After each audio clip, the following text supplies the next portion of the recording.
জ্বালানি সংকট নিয়ে জানবো। খুলনা থেকে যুক্ত হচ্ছেন সহকর্মী এইচ.এম. শামীমুজ্জামান। শামীম, একটু জানাবেন গত বেশ কয়েকদিন যাবতীয় জ্বালানি সংকট, খুলনায় কি পরিস্থিতি দেখছেন আজকে? সারা বাংলাদেশে কিন্তু খুলনাতেও কিন্তু জ্বালানি সংকট রয়েছে। গ্রাহকদের ভোগান্তি রয়েছে জ্বালানি তেলের জন্য। গ্রাহকদের দীর্ঘ সময় ধরে অপেক্ষা। সারা বাংলাদেশের মতো একই চিত্র খুলনাতেও। তবে গতকাল এবং আজ ভিড় কিছুটা কম, গ্রাহকদের অপেক্ষাও কিছুটা কম।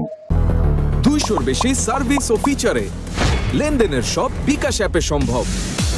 আমরা যেমন আজকে এই যে পেট্রোল পাম্পে রয়েছে, এটা হচ্ছে কেসিসি খুলনা সিটি কর্পোরেশন পরিচালিত পেট্রোল পাম্প।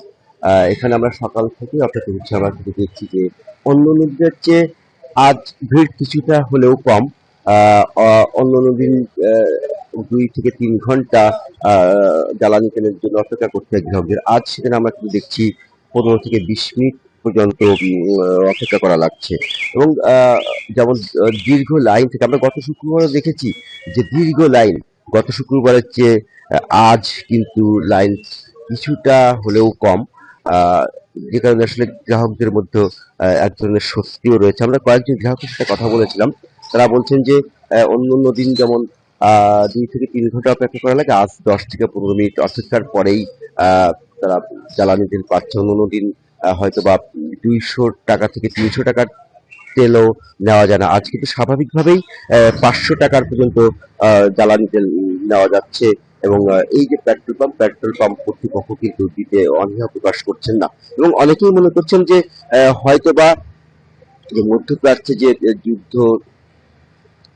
যুদ্ধের যে বিষয়টি ছিল, যেহেতু এখন কিছুদিনের জন্য যুদ্ধগতি চলছে, হয়তোবা তার প্রভাবেই জ্বালানি তেলের যে সরবরাহটা কিছুটা হলেও স্বাভাবিক হচ্ছে। অর্থাৎ যুদ্ধবিরতি যে ঘোষণার সাথে সাথে গ্রাহকদের মধ্যে তেল জ্বালানি তেল কেনার প্রবণতাটাও কমেছে বলে আসলে অনেকেই মনে করছেন। তার কারণ কি, তার আগে আমরা একই জন একাধিকবার 2 বার 3 বার 4 বার 5বারও কিন্তু অনেকেই ঘুরে ঘুরে এসে জ্বালানি তেল নিয়েছেন।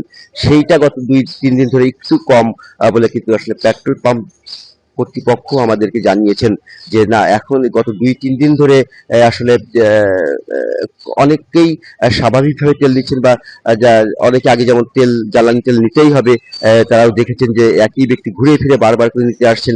এমন তাও আসলে কম বলেই কিন্তু এখানকার যে পেট্রোল পাম্পের যারা আছেন তারা আমাদেরকে জানিয়েছেন, বা গ্রাহকরাও কিন্তু বলছেন যে না, এক মানুষের মধ্যে জ্বালানি তেল নেওয়ার যে এক ধরনের প্রবণতা থাকে, এক ধরনের প্রতিযোগিতা থাকে, গত 2 দিন ধরে সেই প্রবণতাটা অনেকটাই কম। এইভাবে যদি থাকে তাহলে হয়তো বা আস্তে আস্তে পরিস্থিতি স্বাভাবিক হবে। তো এই ছিল আমার কিছু সর্বশেষ তথ্য। জ্বালানি তেলের সংকট নিয়ে খুলনা থেকে জানাচ্ছিলেন সহকর্মী শামীমুজ্জামান।